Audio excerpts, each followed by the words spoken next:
দানবীয় শ্রমকোট বাতিল করো। শ্রমকোট নিয়ে প্রথম থেকে সুর চওড়া করে আসছে বাম শ্রমিক সংগঠন সিআইটিইউ।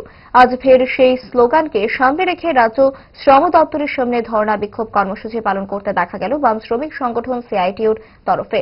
সংগঠনের তরফে আয়োজিত এই বিক্ষোভ প্রতিবাদ কর্মসূচিতে অংশ নেন সংগঠনের রাজ্য সম্পাদক শঙ্কর প্রসাদ দত্ত সহ অন্যান্য বাম শ্রমিক নেতৃত্ব।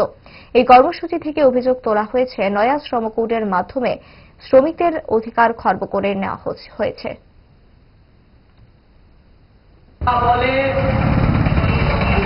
2014 সালের পর থেকেই ক্ষমতাসীন হবার পর দেশের জনগণের বিরুদ্ধে একের পর এক যুদ্ধের মারণাস্ত্র তারা চালাচ্ছে।